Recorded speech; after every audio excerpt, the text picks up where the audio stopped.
चलो, तो सबसे पहले है ना, सब्सिक्वेंट इवेंट। क्या है सब्सिक्वेंट इवेंट? एक स्टैंडर्ड ही है ये तो।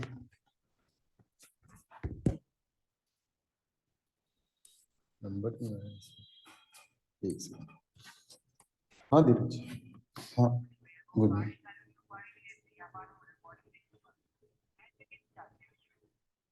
लाइव में लिंक भेज देता हूँ, ग्रुप में है लिंक? नहीं। ठीक है, मैं भेज देता हूँ।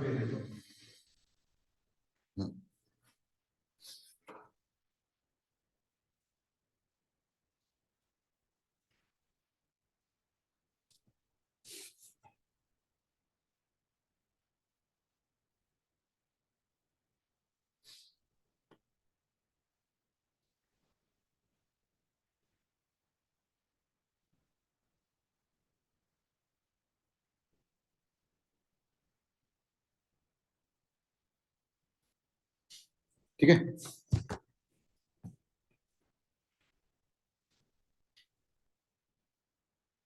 देखो, अकाउंटिंग में सब्सिक्वेंट इवेंट का अलग मैटर होता है। अकाउंटिंग में सब्सिक्वेंट इवेंट होते हैं 31 मार्च के बाद के, है ना। लेकिन उसमें कोई ऐसा डेट नहीं रहती कि ऑडिटर्स रिपोर्ट या कुछ भी, मतलब उसमें बस उसके बाद के जब तक ऑडिट हो रहा है। इसमें भी वही है कि date of financial statements and date of auditors report, एक तो इसके बीच के इवेंट्स, है ना। और दूसरा वो इवेंट्स जो कि ऑडिटर को पता कब चले, ऑडिट रिपोर्ट के बाद। दो, एक फाइनेंशियल स्टेटमेंट से ऑडिट रिपोर्ट तक के, एक ऑडिट रिपोर्ट के बाद के, ये दो सब्सिक्वेंट इवेंट है ना। अच्छा, अब सब्सिक्वेंट इवेंट के टाइप क्या है ना। Events providing evidence of conditions existing at the date of financial statement. सबसे पहले ये बताओ, AS4 का नॉलेज है?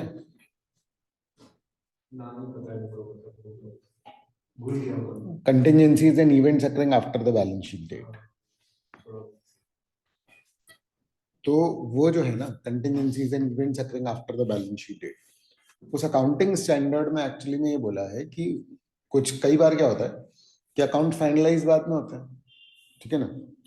तो 31 मार्च के बाद के भी कुछ इवेंट्स हैं, बट उनकी कंडीशन एग्जिस्ट हो रही होती है कब? 31 मार्च के पहले। तो अगर वो जस्ट कंफर्मिंग इवेंट्स हैं तो हम उनका एडजस्टमेंट 31 मार्च के पहले ही कर लेते हैं, क्योंकि अभी फाइनेंशियल्स फाइनल नहीं हुए। तो हम 31 मार्च की बैलेंस शीट या पीएनएल को चेंज कर रहे हैं based on events occurring after the balance sheet.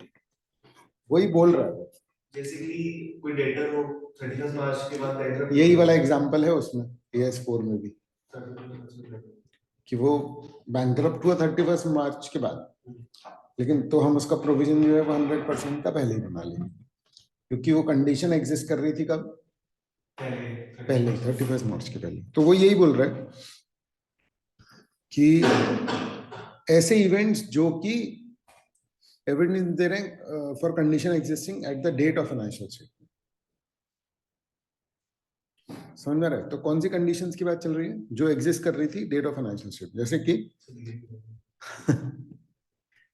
है ना, अकाउंटिंग स्टैंडर्ड में भी यही एग्जांपल दिया हुआ है, declaration of insolvency of a major debtor. फिर क्या है? Settlement of a legal claim. मेरी आईडी चालू है? हेलो, मीटिंग आईडी मेरा फोन नंबर है 9752285333, password max, max max MAX।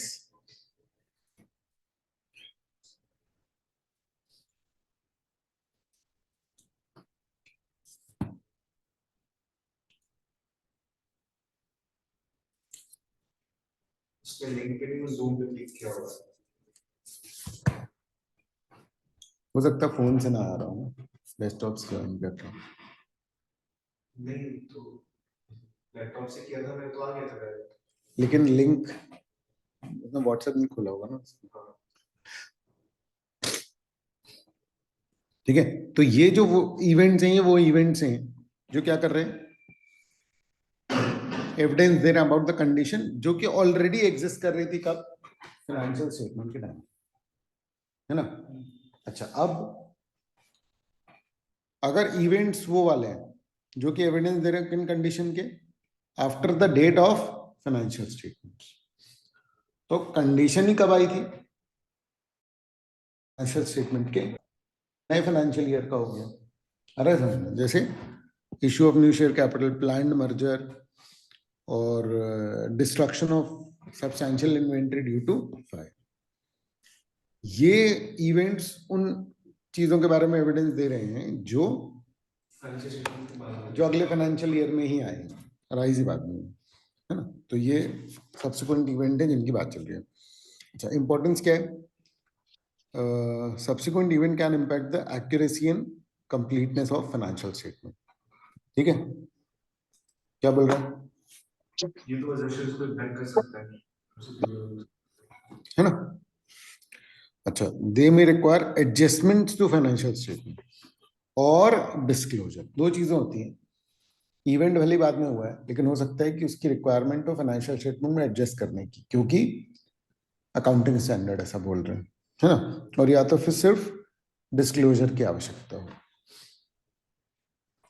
अगर ये हमने एड्रेस नहीं किए तो may lead to misstatement या लैक ऑफ रिलायबिलिटी। समझ रहे, इसमें हम लोग ने एक केस पढ़ा था कि मतलब वो वैसे आगे आएगा, भले ही इवेंट बाद में हुआ, बट अगर रिपोर्ट से पहले हो गया और इतना बड़ा इवेंट है कि गोइंग कंसर्न पे कहानी आ गई, तो फिर आपको फाइनेंशियल्स में बताना पड़ता है। नहीं तो फिर क्या है कि आपकी जब तक ऑडिट रिपोर्ट निकली और आप बोल रहे हो कि देखो इतनी इन्वेंट्री और ये बिल्कुल सही हालत में है, मतलब जितना वैल्यूएशन है और वो जल चुकी है, आपको पता है, पर सिंस आपकी रिपोर्ट 31 मार्च की है तो आप उसको बता रहे हो, तो इसका भी फाइनेंशियल्स में डिस्क्लोजर आता है कि ये आग लग चुकी है और ये सारा कुछ जो है वो उसकी हालत खराब है। समझ रहे हो ना, है ना। चलो, ऑडिटर की रिस्पॉन्सिबिलिटीज क्या है, ठीक है, आइडेंटिफाई सब्सिक्वेंट इवेंट, ठीक है ना, और इवैल्यूएट करो इनको किस बेसिस पे कि भाई एडजस्टमेंट चाहिए या डिस्क्लोजर चाहिए। आसान सा है ये वाला, बड़ा जल्दी से हो जाता है, समझ में आ रहा है ना। सब्सिक्वेंट इवेंट को देखो देखो, एडजस्टमेंट चाहिए डिस्क्लोजर चाहिए। अब अगर ऑडिटर को पता चलता है जिससे कि अकाउंट्स रिवाइज होने, तो अप्रोप्रिएट एक्शन लेना पड़ेगा, जैसे कि इशूइंग रिवाइज फाइनेंशियल स्टेटमेंट और इन्फॉर्मिंग मैनेजमेंट। क्लियर है ना। चलो, कंक्लूजन क्या है, गुड मॉर्निंग।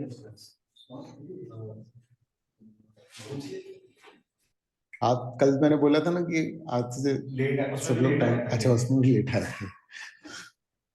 कल मैंने बोला था कि अब से जल्दी स्टार्ट करेंगे अपन, क्योंकि टाइम अपने को कम मिल पा रहा है ना। आज नहीं हुई जल्दी स्टार्ट, ठीक है, लेकिन हाँ हो जाती है आज, ठीक है। कल से जल्दी ही करेंगे अपन, मतलब मैक्सिमम 7:15 अपन अपन स्टार्ट कर देंगे, मतलब अगर पहले आ जाएंगे तो 7:15 स्टार्ट हो पाएगी क्लास।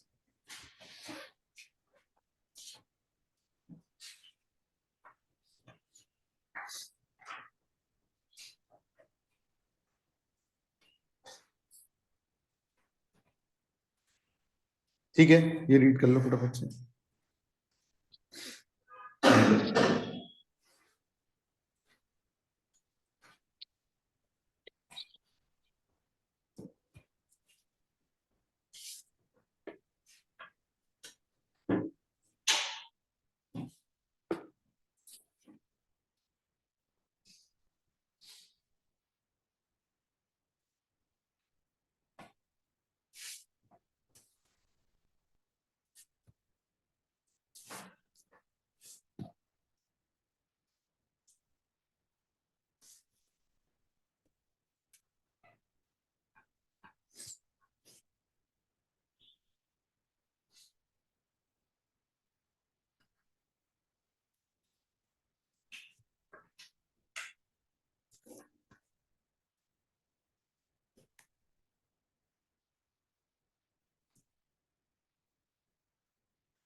सर उसके इसमें क्या होगा जब एफएस इशू हो चुके हैं उसके बाद कोई बाद में पता चले?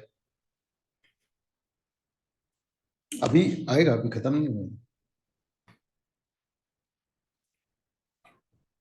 वो तो बेसिक चल रहा है। ठीक है, अब देखो, अब स्टार्ट हो रहा है।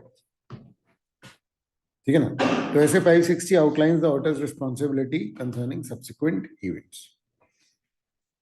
सबसे पहले तो है ना, कौन से events occurring between the date of financial statement and date of auditors report. और दूसरे, auditor must respond effectively post report fact. Post reports मतलब कि ऑडिट रिपोर्ट की भी बात आने वाली। ठीक है ना।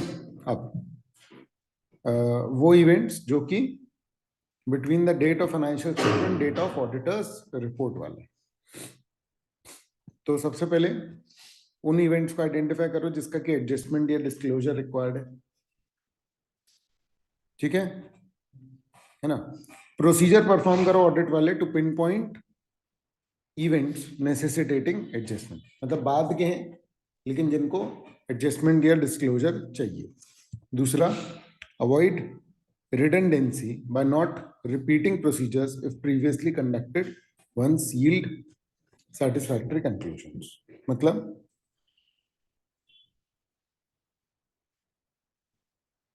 पहले कर चुके हो, उससे सेटिस्फैक्टरी कंक्लूजन आ चुके तो दोबारा करने की जरूरत नहीं। दोबारा दोबारा करना वेस्ट ऑफ टाइम। सेम चीज जो कर चुके हो अगर उसको दोबारा कर रहे हो तो कुछ भी नहीं कर रहे हो ना।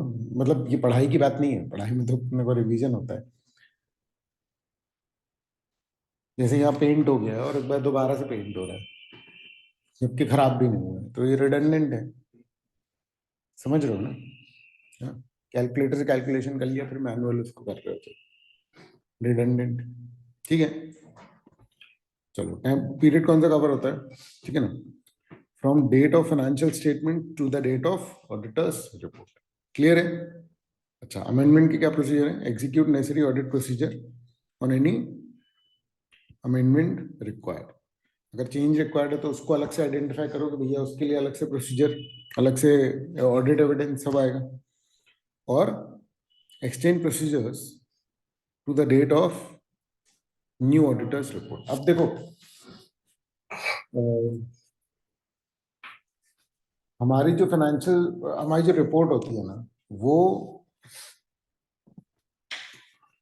जिस दिन बनती है उस समय तक के हम कवर करते हैं। और अगर मान लो कि बाद की डेट तक कर रहे हैं तो उसका हमको ध्यान रखना पड़ेगा, उस डेट तक के ऑडिट प्रोसीजर्स आपके परफॉर्म होने चाहिए। देखो मेरे को ना फाइनेंशियल स्टेटमेंट के बाद की चेकिंग वैसे नहीं करनी, सिर्फ इवेंट्स के आइडेंटिफिकेशन की करनी, क्योंकि वैसे तो मैं अगले फाइनेंशियल ईयर में, तो अभी तो मैं, अच्छा इसमें दो चीजें, एक वो जिनकी कंडीशन एग्जिस्ट कर रही है फाइनेंशियल स्टेटमेंट तक में, और एक जिनकी कंडीशन भी कवर आई हुई है बाद में। तो मेनली मेरे को कौन से इवेंट्स वगैरह से मतलब है, जिनकी कंडीशंस ऑलरेडी कहां पर एग्जिस्ट कर रही थी, फाइनेंशियल स्टेटमेंट के टाइम, यानी 31 मार्च तक। ठीक है ना। पॉइंट है कि ऑडिट प्रोसीजर अच्छे से परफॉर्म करना और नई रिपोर्ट डेट का ध्यान रखना। Nature and extent of audit procedure. तो सबसे पहले तो बेस्ड ऑन रिस्क असेसमेंट, इसमें क्या क्या होगा। ठीक है, तो अब सबसे पहले तो सब्सिक्वेंट इवेंट किसकी जिम्मेदारी बेसिकली किसकी है, तो फिर उसका देखो उसका प्रोसीजर क्या है, आ रहा है समझ में। फिर मैनेजमेंट से इंक्वायर करो, टीसीडब्ल्यूजी से इंक्वायर करो। अच्छा, मीटिंग मिनट्स देखो, फाइनेंशियल स्टेटमेंट के बाद की जो मीटिंग्स है उसके मिनट्स देख लो, है ना। सब्सिक्वेंट इंटरिम फाइनेंशियल स्टेटमेंट्स, अगर मान लो कि जैसे जून के ही बात कर रहे हो तुम, तो फिर एक इंटरिम फाइनेंशियल स्टेटमेंट्स बन चुके हैं, वो देख लो। वैसे बहुत सारी एंटिटीज की अप्रैल मई में ही फाइनल हो जाते हैं, फिर इसकी नीड ही नहीं आती। आ रहा है समझ में। और अकाउंटिंग रिकॉर्ड्स देख लो, बजट देख लो। क्लियर है। ये सब क्या कर रहे हैं अपन लोग, उन चीजों में प्रोसीजर लगा रहे हैं जो हो रही है कब, बैलेंस शीट डेट के बाद। बट ऐसा तो कुछ नहीं है ना बड़ा जो कि जिसका एडजस्टमेंट या डिस्क्लोजर रिक्वायर्ड हो। 31 मार्च के जो अकाउंट्स हैं उसी से रिलेटेड। अब मान लो कि कोई इवेंट मिल गए ऐसे जिनका कि एडजस्टमेंट या डिस्क्लोजर रिक्वायर्ड, तो सबसे पहले ऑडिटर आइडेंटिफाई करेगा कौन कौन से किस किस के लिए एडजस्टमेंट चाहिए, डिस्क्लोजर चाहिए, और वो देखेगा कि फाइनेंशियल स्टेटमेंट में प्रॉपरली रिफ्लेक्ट हो रहे हैं कि नहीं, ठीक है ना। अब वो मांग लेगा written representation from management if needed from TCWG। अब ये क्या है रिटन रिप्रेजेंटेशन?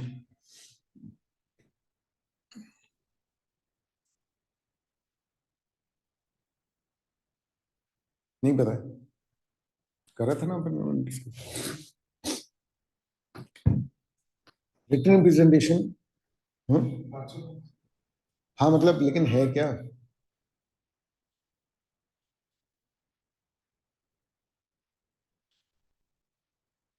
कुछ चीजें पता कैसी होती हैं जिसके लिए जो सब्जेक्टिव होती हैं, जो मैनेजमेंट के डिस्क्रेशन पे डिपेंड होती हैं, उसका सबूत नहीं हो सकता और ऑडिटर उसके लिए कुछ खास नहीं कर सकता, रीजनेबलनेस वगैरह ही बस चेक कर सकता है। जैसे कि प्रोविजन फॉर डाउटफुल डेट्स, तो लग रहा है यार मैनेजमेंट को, ठीक है ना, तो हम उनसे क्या करते हैं लिखवा के ले लेते कि भैया देखो तुमने सारा कुछ सब सही सही किया है और ये इसकी जिम्मेदारी तुम ले रहे हो।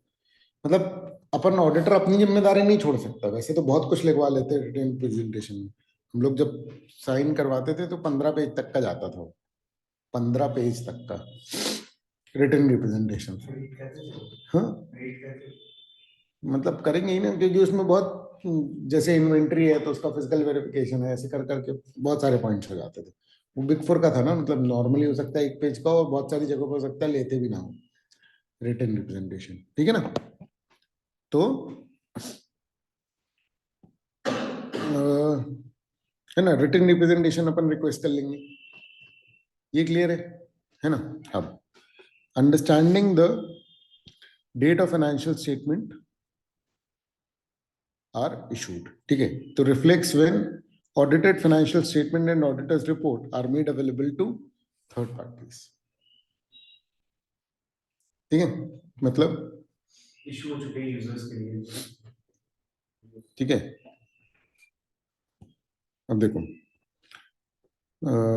थर्ड पार्टीज को अवेलेबल कर दिए गए, date varies based on regulatory requirement, ठीक है, must be at or later date than the date of auditor's report, and the date of auditor's report is provided to the entity.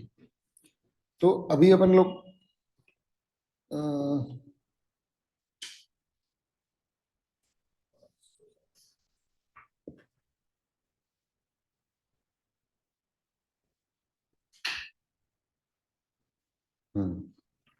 अभी ये first ही patch है, मतलब अभी इसके बारे में डिटेलिंग भी होगी है, ठीक है ना।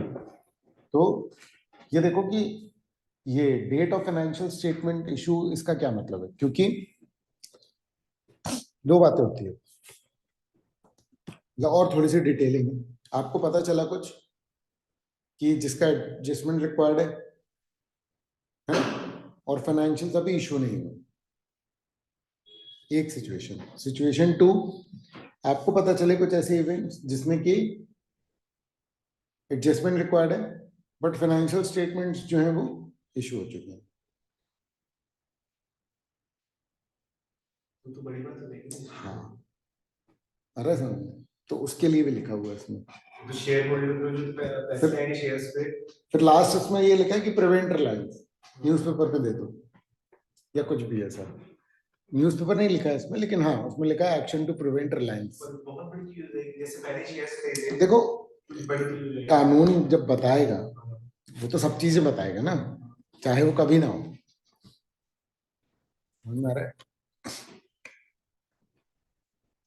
अरे भाई फायर के कितने सारे वो लगे होते हैं, उसकी पूरी ड्रिल होती है, सब होती है, पर ऐसा हो सकता है ना कि कभी आग लगे ही ना, बहुत रेयर सर्कमस्टेंस हो जाते हैं ना, समझ गए ना क्या बोल रहे हैं?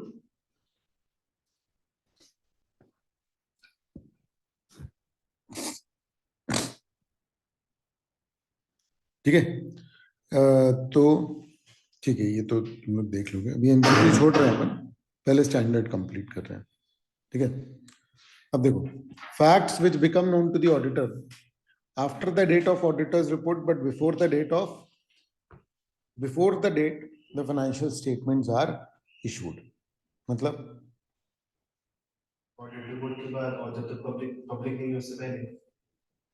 ठीक है, ऑडिट रिपोर्ट के बाद इन इवेंट्स का क्या ही होगा, रिपोर्ट इश्यू कर दी बट फाइनेंशियल स्टेटमेंट इशू नहीं हो, मतलब ऑडिटर के पास अभी भी मौका है फाइनेंशियल्स चेंज कर ले। तो इन जनरल तो कोई ऑब्लिगेशन नहीं है ऑडिटर की।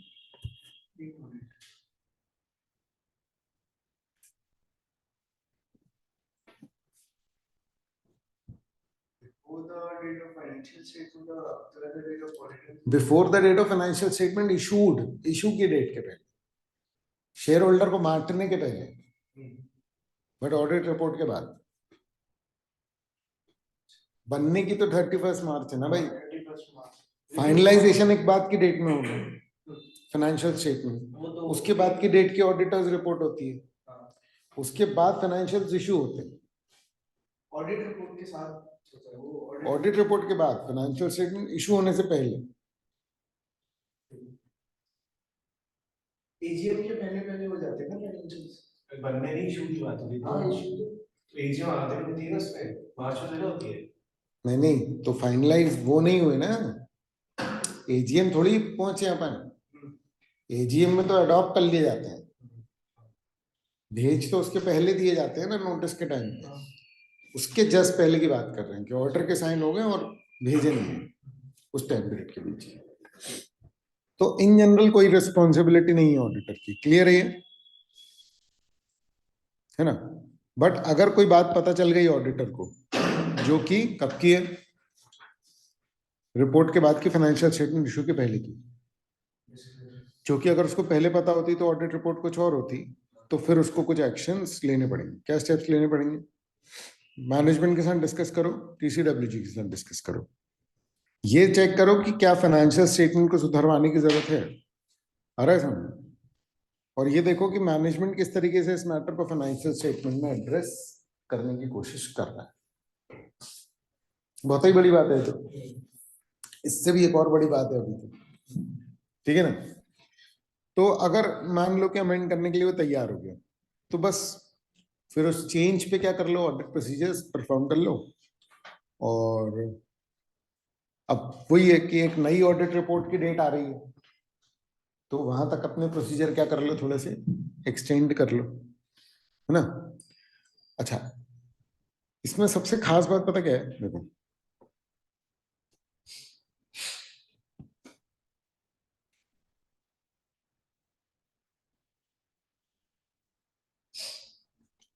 देखो ये है फाइनेंशियल ईयर, तो ये क्या है, डेट ऑफ फाइनेंशियल स्टेटमेंट्स, फिर आएगी audit report,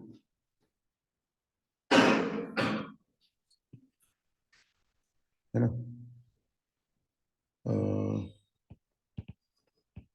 audit report date, फिर क्या आएगी, issue of FS, issue of FS, ठीक है। अब देखो ये जो है इस टाइम पीरियड की बात कर रहे हैं अपन, कि इस जगह पर कोई फैक्ट पता चला जिसके एडजस्टमेंट इस डेट की फाइनेंशियल्स पे रिक्वायर्ड है। अब क्या होता है, ये जो टाइम पीरियड होता है ना, इस पे भी बहुत सारे प्रोसीजर्स वो लगा चुका होता है, कौन, ऑडिटर। अब ये डेट ऑफ ऑडिट रिपोर्ट है, इसके बाद कोई चीज पता चली तो अब वो नई रिपोर्ट देगा, तो नई रिपोर्ट इस डेट में कहीं पर आएगी। अब समझ में आ रहा है, तो ये जो टाइम पीरियड है, देख पा रहे हो, इस टाइम पीरियड के लिए, मतलब ये जो इसके पहले जो टाइम पीरियड है ना, मतलब ये वाला, इसके लिए भी इसके कुछ कुछ प्रोसीजर होते हैं up to the date of audit. अब नई रिपोर्ट आ गई तो वो जो छोटा सा पैच बच गया, समझ रहे हो, ये वाला, इसके लिए वो ये पूरे प्रोसीजर परफॉर्म नहीं कर सकता जो हरे वाले में। कुछ मैटर चेंज हुआ है और उसके कारण क्या हुआ है, नई ऑडिट रिपोर्ट की डेट आई है। तो वो नई ऑडिट रिपोर्ट के लिए ये मेंशन कर देगा कि नई ऑडिट रिपोर्ट जो है अमेंडेड फाइनेंशियल्स पे, है ना, dated no earlier than the approval date of the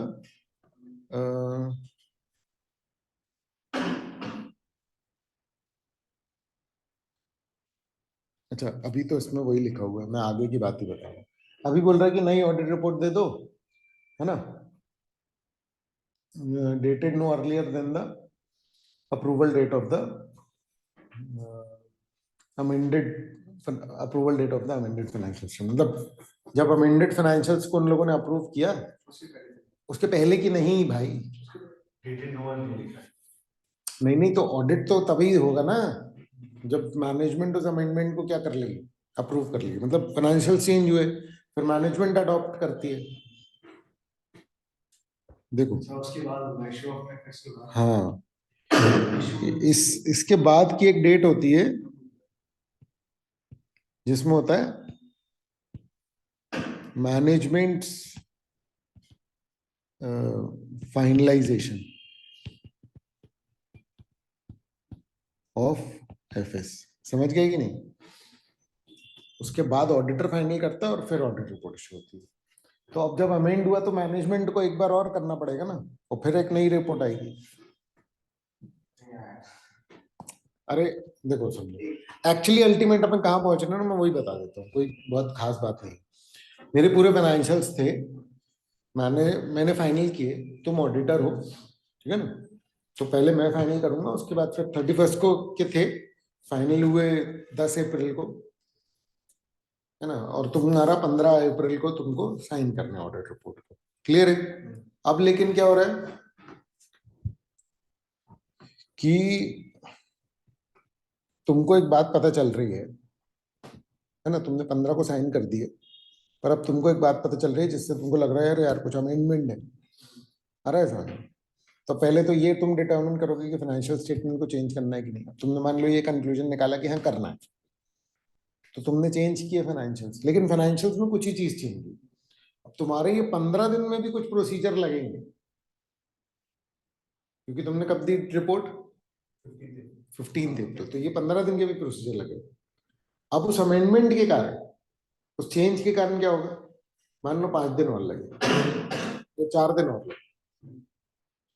अब तुम्हारी नई रिपोर्ट कब आ रही है, 19 अप्रैल। अगर तुम 19 अप्रैल को दे रहे हो ना ऑडिट रिपोर्ट, तो इसका मतलब 16, 17, 18, 19 की भी तुम जिम्मेदारी ले रहे हो कि इस दौरान अगर कुछ हुआ होगा तो फिर वो भी तुमको पता होना चाहिए। तुम रिपोर्ट में लिख करके, आगे आएगा ये कि तुम रिपोर्ट में लिख करके बोल दोगे कि भैया 15 तारीख का सब चेक किया हुआ है, ये 4 दिन जो एक्स्ट्रा है इसमें सिर्फ अमेंडेड मैटर चेक किया हुआ। समझ आ रहा है क्या? 15 दिन तक का सब, और ये 4 दिन का सिर्फ अमेंडेड मैटर, ताकि मेरे ऊपर पूरी जिम्मेदारी ना आ जाए ना। 15 तक की मैं पूरी जिम्मेदारी ले रहा था, ये 4 दिन के एक्सटेंड जो हुए हैं, इस 4 दिन में कुछ हो गया हो तो फिर मेरे सर पे बात आ जाएगी। तो मैं ही कह रहा हूँ कि भैया ये 4 दिन मैंने कोई बहुत पूरे फुल प्रोसीजर प्रोसीजर नहीं लगाया, मैं सिर्फ उस मैटर पर सीमित रहा। नहीं आया समझ में? ये आगे आएगा। अभी अभी तक क्या है कि एक नई ऑडिट रिपोर्ट 19 तारीख फाइनल, ठीक है ना। अब ऑडिटर को बोल रहे हैं कि भैया तुम क्या करो, उस अमेंडमेंट पे प्रोसीजर लगाओ, ठीक है ना, अपने प्रोसीजर को कहां तक लेकर के जाओ, न्यू ऑडिट रिपोर्ट डेट तक। समझ में आ रही है बात? और नई ऑडिट रिपोर्ट जब इशू करोगे, ठीक है, तो कब तक की करोगे, मतलब अप्रूवल डेट के बाद की होनी चाहिए। जिस दिन मैनेजमेंट अप्रूव करेगा उसके बाद ही तो मेरा ऑडिट हो रहा है ना। तो ये ध्यान रख लेना कि उससे पहले कि मेरी ऑडिट रिपोर्ट मैनेजमेंट के अप्रूवल से पहले का ना हो, है ना, अमेंडेड मैटर के कारण। ये क्लियर है क्या?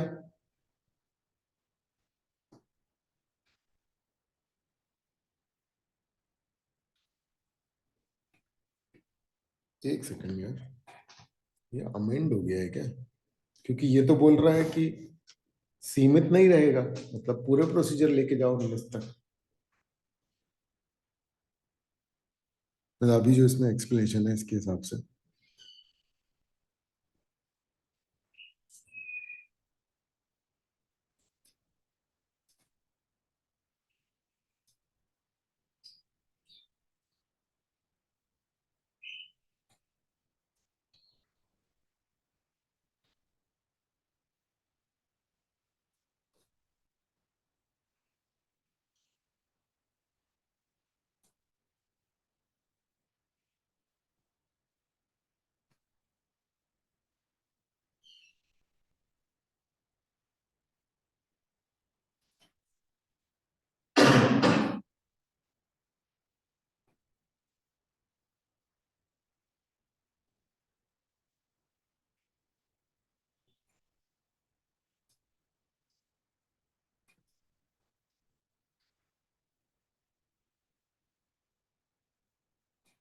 ठीक है चलो, है ना। वो वाली बात जो है वो अपन तब पढ़ेंगे जब आएगी, समझ में आ रहा है। तो अभी बस ये समझ लो कि जब इसने 19, अब मैं अपनी बात को थोड़ा चेंज कर रहा हूँ कि 19 को जब ये रिपोर्ट दे रहा है अभी, तो अभी इसके एक्सप्लेनेशन के हिसाब से अपन चल रहे हैं कि जो प्रोसीजर तुमने 15 तक लगाए थे उनको कहाँ तक खींच करके लेके जाओ, 19 तक। समझ गए हो? ये तुम्हारे एग्जाम के लिए इतनी इंपॉर्टेंट बात नहीं है, मतलब मैं मानता हूँ इंपॉर्टेंट कोई नई बात अगर होती है तो ये बहुत गहराई वाली बात है। ठीक है ना? क्लियर है? हाँ, बोलो। मैं बोल रहा था आर्टिकलशिप में तो सीखी वो समझ आई है। नहीं, आर्टिकलशिप में तो इतना भी नहीं समझ में आएगा तुम, जितना तुमको एकेडमिकली आए। हाँ, ये सब कुछ नहीं होता है। हाँ, बड़ी फर्म में जाओगे तो भी ये सब मैटर जो है वो सीनियर और ये सब लोग हैंडल करते हैं, तुम एकेडमिकली हर एरिया को पढ़ रहे होते हो, बट प्रैक्टिकली बहुत कम चीजें हिंट होती हैं। नॉर्मल में गए तो ये सब तो वैसे भी किसी काम का नहीं, उसमें तो अलग ही पूरी दुनिया चल रही होती है कई बार। वो डिपेंड करेगा जिस तरीके से तुम फॉर्म में जाओगे। ठीक है, चलो फिर क्या है, managements non amendment of financial statement. ठीक है ना? तो सिंपल बात है, मैं तो क्या करने वाला हूँ भैया, अगर रिपोर्ट इशू नहीं हुई है तो क्या कर दूंगा, ओपिनियन ही मॉडिफाई कर दूंगा कि भैया एडजस्ट द ओपिनियन, अगर है ना। नॉर्मल प्रोसीजर हो गया। नहीं नहीं, हाँ तो ये नॉर्मल प्रोसीजर है, लेकिन ये बात कब पता चली है तुमको? फाइनेंशियल स्टेटमेंट के बाद। आ रहा है समझ? रिपोर्ट अगर उसी ने इशू नहीं की है तो मैं रिपोर्ट अमेंड कर देता हूँ, मॉडिफिकेशन डाल देता हूँ, क्योंकि कुछ तो करना था ना फाइनेंशियल में। मैनेजमेंट ने बोल दिया नहीं अब फाइनल हो गया, अब हम ये इशू कर रहे हैं, तो उनको फिर मैं डाल देता हूँ उसमें मॉडिफिकेशन। क्लियर है ना?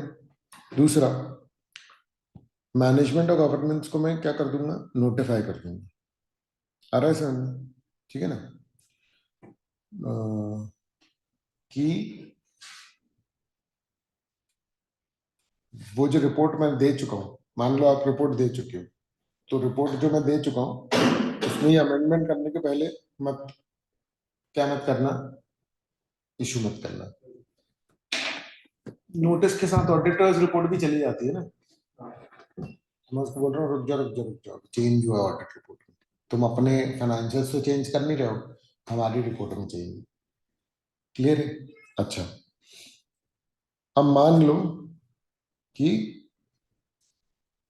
उनने भेज दी, नहीं सुनी ऑडिटर की, तो फिर हम अप्रोप्रिएट मेजर लेंगे to discourage reliance on the auditor's report, financial statement are issued without required amendment. उनने इशू कर दी तो ऑडिटर कुछ एक्शन लेगा, जैसे कि मान लो न्यूज़पेपर में दे दे, अरे सामने कि ये जो रिपोर्ट है इसमें ऐसा ऐसा है। ये बहुत बड़ी बात है, तो बहुत ही रेयर बात है, ऐसा तो नहीं है।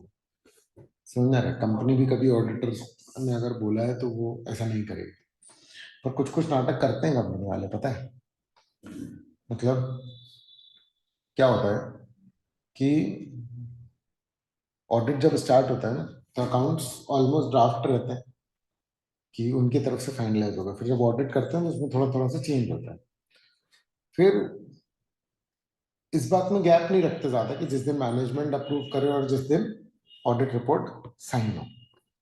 तो ऑडिटर के हिसाब से पहले ऑडिटर से पूछ लेते हैं कि हाँ भैया आप फाइनल हो गए, ये अपन फाइनल कर दें। ठीक है, तो वो फाइनल करके मैनेजमेंट साइन कर देता है कि हमने अडॉप्ट कर लिए ये वाले फाइनेंशियल्स, और ऑडिटर साइन कर देता है कि हाँ ये क्या हो गया, इस पर रिपोर्ट इशू कर दे। अब मान लो उसमें शाम से सुबह तक का भी डिफरेंस था ना, समझ में आ रहा, तो पूरी रिपोर्ट फाइनल हो गई, पर उनने उठा करके नोट्स जो अकाउंट्स में के छठवें पन्ने में कहीं पर कोई चेंज कर दिया, मतलब साइन होने के लिए जो आए उसमें चेंज था। तुम समझ रहे हो कितनी गड़बड़ बात है, मतलब जो फाइनल करके आए उसका कंटेंट एक उसका उन्होंने चेंज कर दिया। और ये भी पकड़ ले, मतलब ऑडिटर को कब तक क्या क्या ध्यान रखना पड़ता है, इस बात को एक बार सोचो। ये तो फिर सीधा सीधा फ्रॉड कहलाएगा। देखो क्या है कि मैटर कितना बड़ा है उस पर डिपेंड करता है। अरे समझ, ठीक है, मान लो कि बस मैनेजमेंट ज्यादा ही होशियार समझ रहा था अपने आप को कि अरे छोटी सी बात है पर कर लेंगे पता नहीं चलेगा, तो अपन उसको फ्रॉड की कैटेगरी में नहीं रखेंगे, लेकिन हाँ मतलब उसके बाद फीस तो बढ़ी जाएगी ऑडिटर की। अरे समझ, ठीक है ना। ऐसा एक केस मैंने देखा था एक्चुअल में, मतलब हमारे क्लाइंट का नहीं था, अरे समझ दूसरी टीम में था, लेकिन मतलब तोते उड़ गए थे उनके। समझ में आ रही है बात कि भैया ये क्या ही कर दिया है, मतलब तो पूरी रिपोर्ट देखनी पड़ेगी, एक एक वर्ड देखना पड़ेगा, क्योंकि एक्चुअली में ये एक प्रोसीजर है कि जब साइन होता है उसके बाद हमारे पास जो रिपोर्ट आती है और वो आती है उसको मिलाते हैं।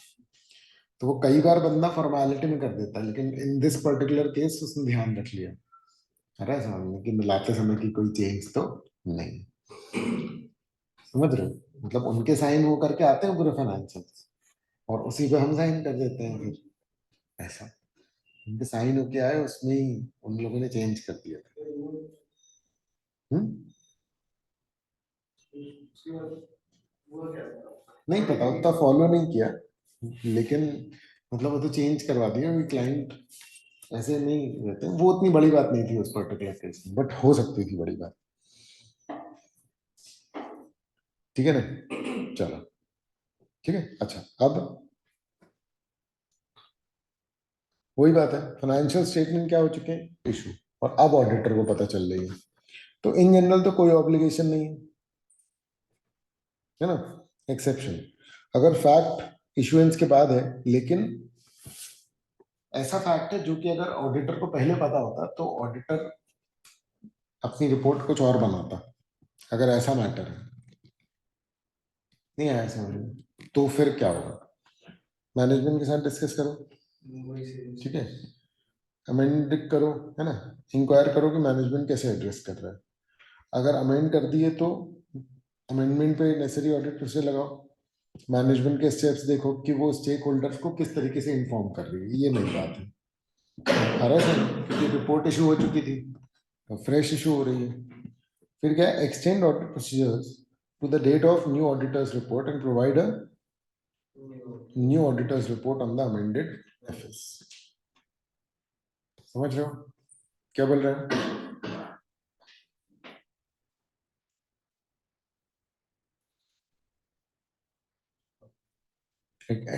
वही 19 तारीख तक ले जाओ अपने ऑडिट प्रोसीजर्स। 19 तारीख तक कैसे होगा?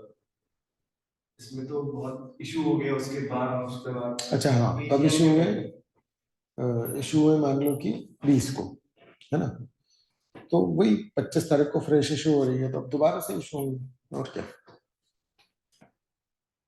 नहीं समझ रहे हो, बड़ी बात है, बस ये बात है, फिर ये हमारा आगे डिपेंड करता है, अगर जल्दी से हो गया तो 30 दिन पहले भेजा ना, क्लियर है। नहीं नहीं वो सही बोल रहा है, क्योंकि नॉर्मली कंपनी पता कब भेजती हैं, एकदम 21 दिन, तो एक्चुअली में एजीएम भी खिसक जाएगी, समझ रहे हो, क्योंकि वो एकदम 21 दिन वाला अगर ध्यान रखा तो फिर तो, लेकिन ये बहुत ही बड़ी बात है, बहुत ही rarest of the rarest case है ना, है ना। अब देखो, हाँ ठीक है। अच्छा, management may restrict the amendment of financial statement to subsequent event under certain circumstances. मतलब फाइनेंशियल अमेंड कर रहे हैं बट सिर्फ उतना, कितना, जितना की चेंज हुआ। ऑडिट प्रोसीजर में ऑल्सो रिस्ट्रिक्टेड अकॉर्डिंगली। अच्छा, ये वाली बात है जो मैं बोल रहा था, समझ में आया क्या बोल रहा था मैं? कि सिर्फ अमेंडमेंट पे ऑडिट प्रोसीजर्स लगेंगे। हाँ, सिर्फ अमेंडमेंट पे ऑडिट प्रोसीजर लगे, ऐसा वो क्लैरिफाई कर देगा, है ना। Option for auditor to include amending the auditor's report और providing the new report as discuss, ये है उसमें कि वो ऑडिट रिपोर्ट में इस बात को इंक्लूड कर सकता है कि एक्सटेंडेड प्रोसीजर जो मैंने लगाए हैं वो extended procedure restricted to subsequent event है, सब पे नहीं लगाए, है ना। थोड़ा पेचीदा तरीके से लिखा है, क्लियर है, ठीक है ना। अब इंक्लूजन इन द न्यू और अमेंडेड ऑडिटर्स रिपोर्ट, तो कैसे करेंगे इस बात को इंक्लूड? ईओएम पैराग्राफ दे देंगे या ओएम में दे देंगे, referring to the note explaining the reason for amending, है ना, the earlier audit, earlier auditor's report. Clear है, क्यों मॉडिफाई कर रहे हो ये बता दो। मैनेजमेंट अगर कंप्लाई नहीं किया तो notify management and TCWG take appropriate action if to prevent future reliance on auditor's report if necessary.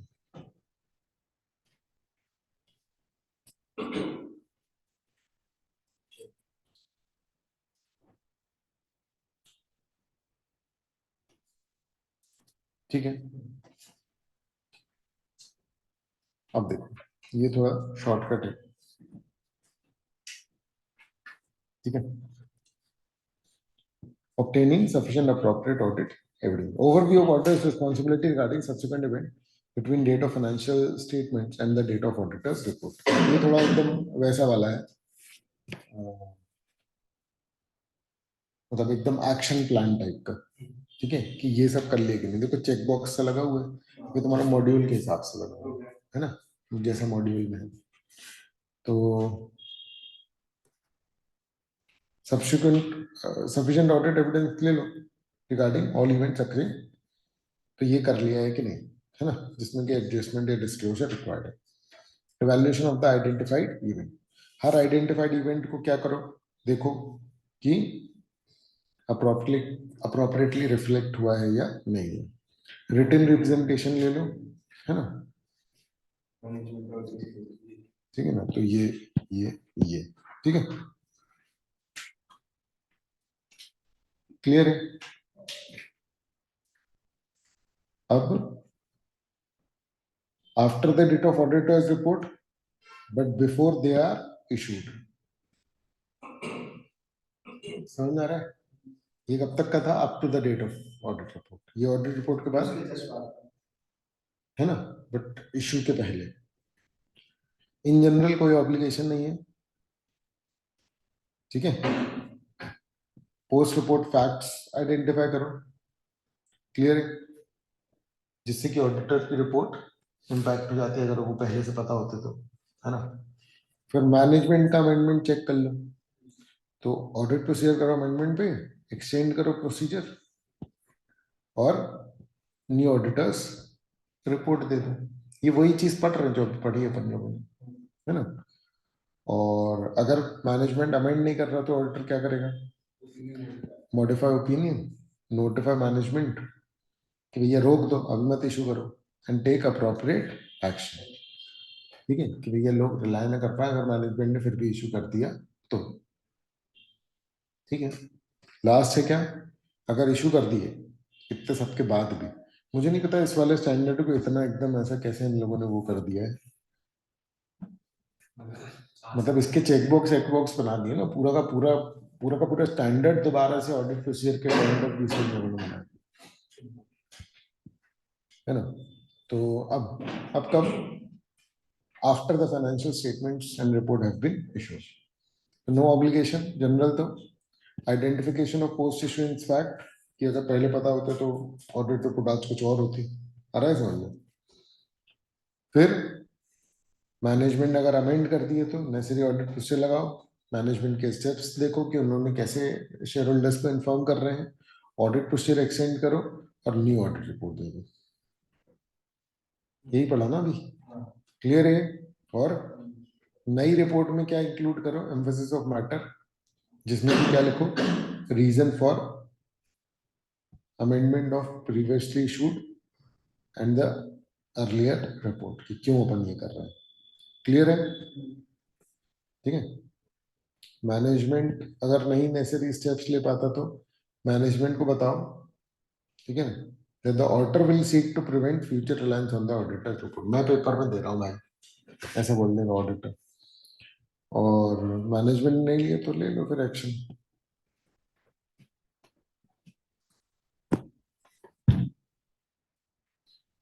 Clear है?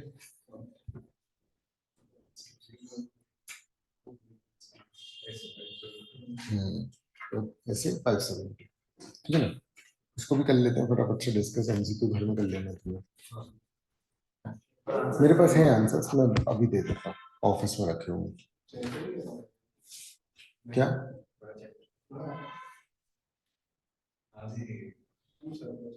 हाँ नहीं नहीं, ये वाला चैप्टर ये भी और है इसके में, इसमें रिवीजन ज्यादा करना पड़ा ना इस वाले में। चलो, गोइंग कंसर्न वैसे तो फंडामेंटल अकाउंटिंग अजम्पशन है, पता है आपको, ठीक है, लेकिन है ना, ऐसे 570 भी इसके बारे में बताता है। गोइंग कंसर्न से फाइनेंशियल स्टेटमेंट में क्या फर्क पड़ता है? गोइंग कंसर्न होता है तो बताना तो भी पड़ता है, क्योंकि बाय डिफॉल्ट तो अज्यूम किया जाता है कि गोइंग कंसर्न है। गोइंग कंसर्न नहीं होता तो क्या होता है? नहीं, फाइनेंशियल्स में क्या होता है?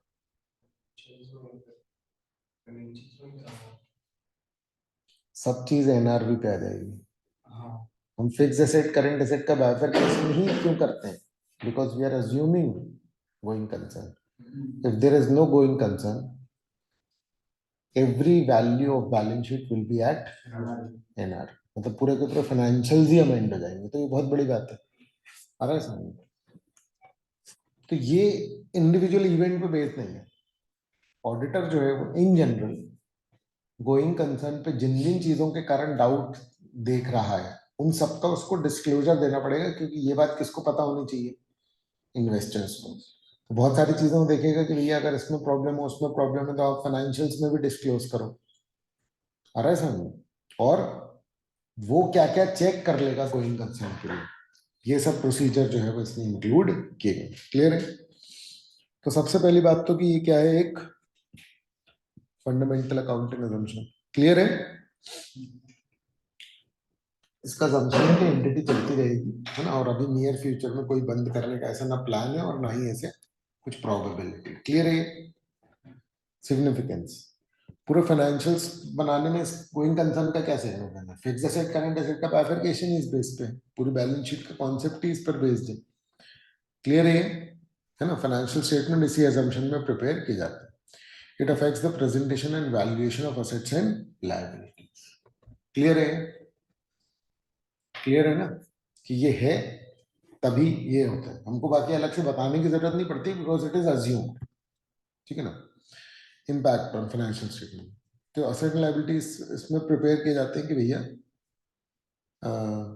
the entity will realize its asset and discharge its liability in the normal course of business।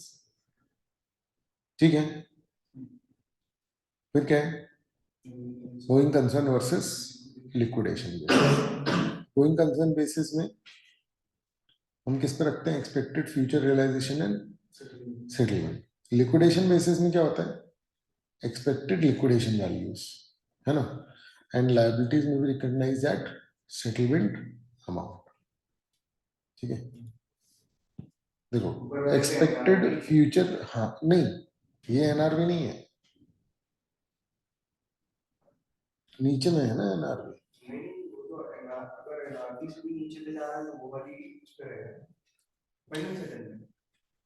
नहीं, सुनो, इसमें जो भी दिया हो मेरी बात सुनो, नॉर्मली कैसे बनता है? अब फिक्स एसेट रिकॉर्ड करते हैं तो कॉस्ट में करते हैं ना, और या तो फिर फेयर वैल्यू वाला प्रिंसिपल लगा रहे हैं। आ रहा है समझ में? दो चीजें होती हैं, एक होती है वैल्यू इन यूज। ये बात एक्चुअली में अकाउंटिंग स्टैंडर्ड 28 में रिकॉग्नाइज की गई है।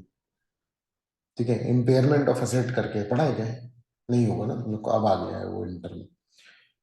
तो उसमें इसका ज्यादा क्लैरिफिकेशन मिलता है कि असेट्स एक्चुअली क्या होते हैं, कि हम वैल्यू इन यूज को कंसिडर कर रहे होते हैं। इसीलिए अगर मान लो कि वो बिकने कम में भी वाले हैं, तो हम नॉर्मली फिक्स एसेट वगैरह को एनआरवी पे नहीं लेकर के आते। करंट एसेट कैसे वैल्यू करता हूँ? कॉस्ट और NRV which ever is low. Fix asset कैसे वैल्यू करता हूँ? क्यों?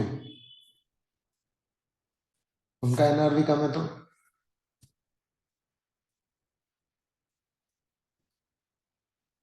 तो मैं उसको कॉस्ट पे क्यों वैल्यू कर रहा हूँ? मान लो उसकी कॉस्ट है 10,000 और बिकेगा तो वो 9,000 में बिकेगा, तो मैं फिक्स एसेट को 9 पे क्यों नहीं लेके आ रहा?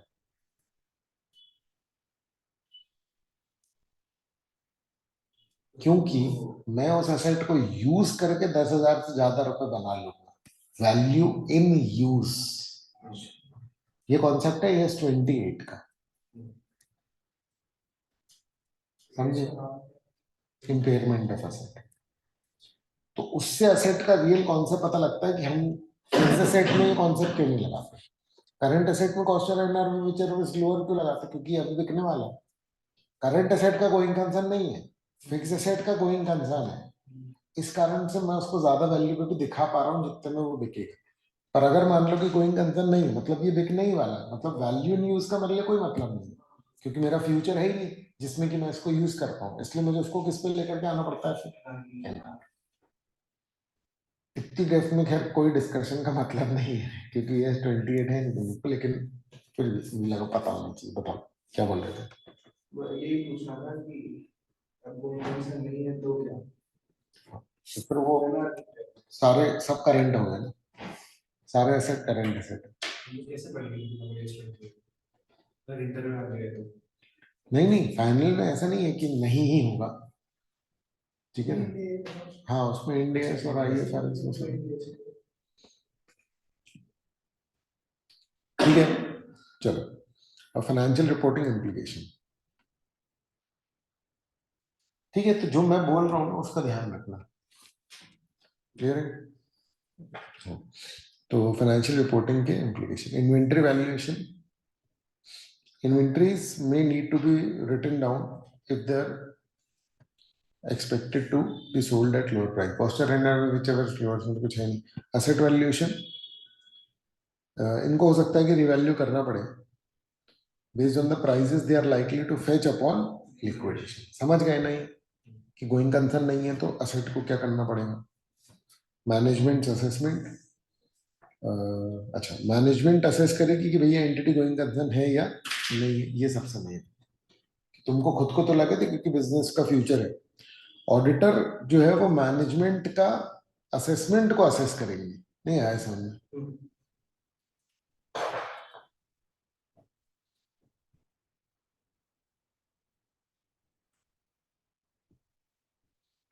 क्यों? And consider the appropriateness of going concern assumption। Clear है ये?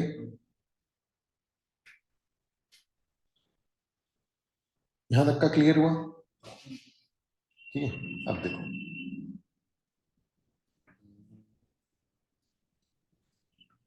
तो अब ऑडिटर की रिस्पॉन्सिबिलिटी देखते हैं। ठीक है, सबसे पहले responsibility for assessment of the entity's ability to continue as ए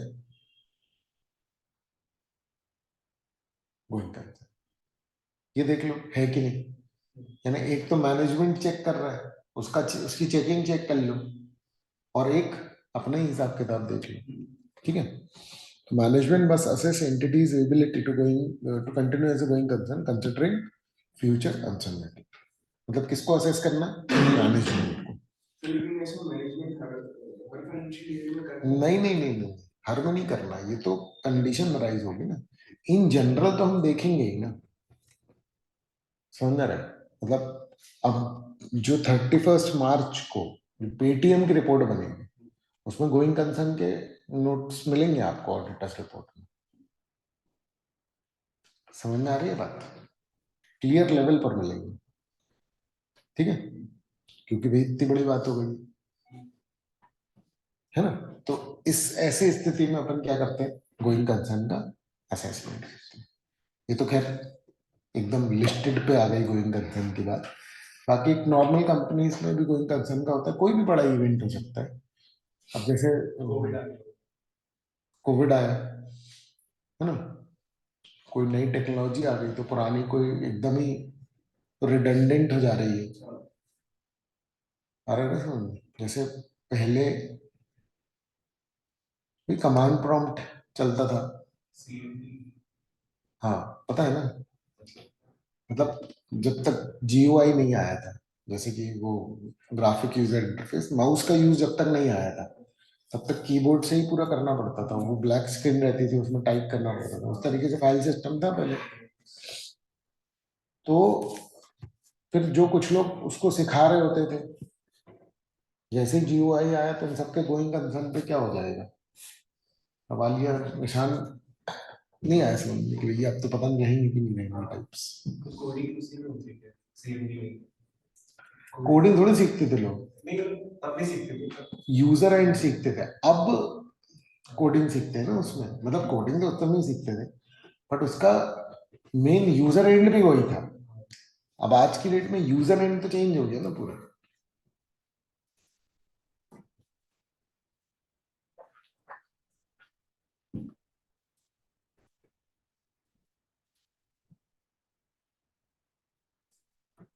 ठीक है, फिर factors influencing the assessment include the entity size, complexity, nature of business and external factors. ठीक है ना, बेसिकली तो मैनेजमेंट ही करेगा, रिस्पॉन्सिबिलिटीज ऑफ द ऑडिटर, है ना। सफिशिएंट अप्रोप्रिएट ऑडिट एविडेंस, चलो देख रहे हो ये लाइन कितनी बार आती है हर चीज में, जिसको भी चेक करो उसको ऐसे कर लो। Regarding management's use of the going concern basis on in the financial statement preparation, her entity going concern को अज्यूम करती है, बट आपको देखना है कोई बड़ा इवेंट तो नहीं हुआ है सच। क्लियर है? कंक्लूड, क्या कोई मटेरियल अनसर्टेनिटी एग्जिस्ट करती है किस बात को लेकर के, कि एंटिटी कंटिन्यू करेगी एज ए गोइंग कंसर्न, क्या कोई ऐसी प्रॉब्लम है ना। फिर report finding in accordance with ऐसे 570, objectives of auditor in accordance with SA 570, obtain audit evidence on appropriateness of management, ये फिर वही बात है, ठीक है ना। डिटर्मिन की मटेरियल अनसर्टेनिटी है क्या, ठीक है, क्लियर। और रिपोर्ट फाइंडिंग, ये ऑब्जेक्टिव्स रिस्पॉन्सिबिलिटी एक ही बात है, मतलब ठीक है, याद है, ठीक है। तो सफिशिएंट अप्रोप्रिएट ऑडिट एविडेंस और मटेरियल अनसर्टेनिटी और रिपोर्टिंग, है ना, ये तीन चीजें। चलो अब देखो, ऐसे ही एनुअल रिपोर्टिंग।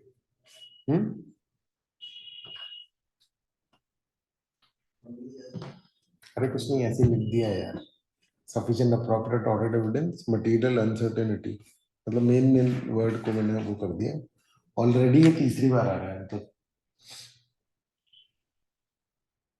वो डिटेल करने के चक्कर में ना कई बार वो डबल डबल हो जा रहा है, मॉड्यूल में ही डबल है ट्रिपल है, तो फिर वो उस चक्कर में वो इसमें भी आ जा रहा है वो डबल ट्रिपल बार, क्योंकि ऐसा लग रहा है कुछ नया ना हो, छूट ना जाए, तो वो इंक्लूड कर देते। चलो ठीक है, बाकी अपन कल करते हैं, है ना, अभी 8:30 हो गए हैं। हाँ, तुम लेट आए हो।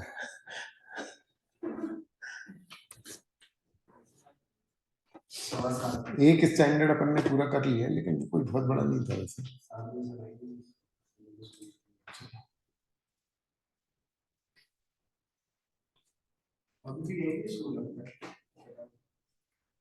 चलो ओवर कर रहा हूँ।